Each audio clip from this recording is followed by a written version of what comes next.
মৰমৰ ছাত্ৰ ছাত্ৰীসকল, আপোন পাঠ সপ্তম ভাগ। এই কবিতাটো সদেক প্ৰেম, এই কবিতাটোৰ সম্পূৰ্ণৰূপে প্ৰশ্নোত্তৰ তোমালোকক দি দিম, বুজাই দিম। ভিডিঅ'টো প্ৰথমৰ পৰা শেষলৈ চাবা। মই এজন অসম জাতীয় বিদ্যালয়ৰ শিক্ষক হয়।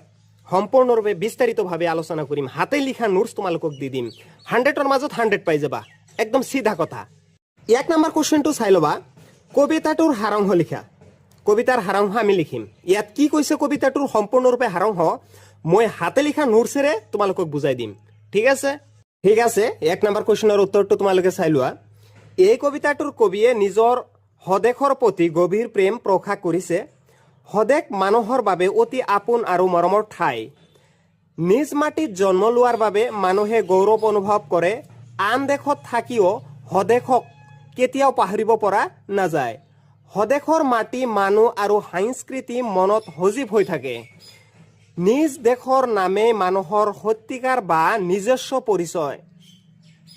সদেশৰ পৰা আঁতৰি থাকিলে মনত এক ধৰণৰ খালীপনা বিৰাজ কৰে। কবিয়ে কৈছে যে সদেশ প্ৰেম সকলোতকৈ মহান। সদেশৰ বাবে মানুহে গৌৰৱ আৰু সন্মান অনুভৱ কৰে। শেষত সদেশেই মানুহৰ জীৱনৰ মূল ভিত্তি আৰু সুখৰ উৎস। গতিকে ভিডিঅ'টো ভাল লাগিলে নিশ্চয় ছাবস্ক্ৰাইব কৰিবা। মই এজন শিক্ষক হিচাপে তোমালোকৰ ওচৰত এটা গুৰু দক্ষিণা হিচাপে চাওঁ যে তোমালোকে এটা লাইক কৰি দিবা, এটা ছাবস্ক্ৰাইব কৰি দিবা। নেক্সট কুৱেশ্যন, সদেশ প্ৰেমমূলক কবিতা বুলিলে কি বুজা? চাই ল'বা। সদেশ প্ৰেমমূলক কবিতা বুলিলে কি বুজা? উত্তৰ, সদেশ প্ৰেমমূলক কবিতা বুলিলে সেই ধৰণৰ কবিতা বুজা যায় য'ত কবিয়ে নিজৰ দেশ স্বদেশৰ প্ৰতি গভীৰ ভালপোৱা, মৰম, গৌৰৱ আৰু আৱেগ প্ৰকাশ কৰে। অৰ্থাৎ কবিয়ে নিজৰ দেশৰ প্ৰতি প্ৰেম আৰু অনুভৱ প্ৰকাশ কৰিছে, তাকেই সদেশ প্ৰেমমূলক কবিতা বোলে। ঠিক আছে? খুবেই একদম কম্পেটেবল এনচাৰ পাই আছা। লাইক কৰিবা প্লিজ। 3 ক, কবিয়ে কাৰ হিয়া হিলাময় বুলিছে? কবিয়ে কৈছে যে যি মানুহে নিজৰ স্বদেশৰ প্ৰতি কোনো ধৰণৰ মৰম, ভালপোৱা বা অনুভৱ থাকে তেন্তে তেওঁৰ হিয়া হিলাময় বুলি কোৱা হৈছে। ধৰি তোমালোকে অনুভৱ নাথাকে তেন্তে তেওঁক হিলাময় বুলি কোৱা হয়। তাৰ নেক্সট, কাৰ গুণ গাবলৈ গায়কৰ উৎসাহ উৎহলি নুঠে? নিজৰ স্বদেশৰ গুণ গাবলৈ গায়কৰ উৎসাহ উঠিল বা নুঠিল বুলি তেনেকুৱা তোমালোকে লিখি দিবা। কুৱেশ্যন, কোনবোৰ মানুহ ধূলিৰ লগত মিলি যাব আৰু কিয়? যিসকল মানুহে নিজৰ স্বদেশক ভাল নাপায় আৰু দেশৰ প্ৰতি কোনো মৰম বা গৌৰৱ অনুভৱ নকৰে, তেওঁলোক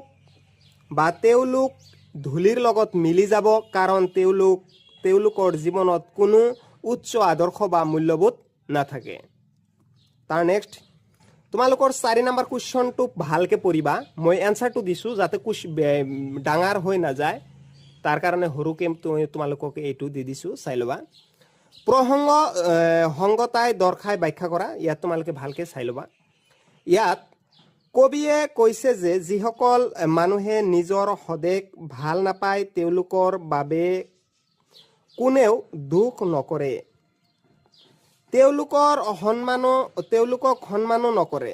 কবিয়েও তেনে মানুহৰ গুণ গাই নলয় বা তেওঁলোকক লৈ কবিতা ৰচনা নকৰে। অৰ্থাৎ সদেশ প্ৰেম নথকা মানুহ সমাজত সন্মান নাপায় আৰু তেওঁলোকৰ কোনো মূল্য নাথাকে।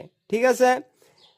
ইয়াত 100ৰ মাজত 100 পাবা বুলি মই কৈছোঁ। মানে প্ৰত্যেকটো কুৱেশ্যনত যদি ইয়াত 3 থাকে 3 পাবা, 4 থাকে 4 পাবা। প্ৰত্যেকবিলাকৰ কুৱেশ্যনৰ এনচাৰ তোমালোকে ফুল মাৰ্ক পাবা। ভিডিঅ'টো ভাল লাগিলে এটা লাইক কৰিবা, ছাবস্ক্ৰাইব কৰিবলৈ নাপাহৰিবা। ভিডিঅ'টো ভাল লাগিলে ইমানেই, ধন্যবাদ।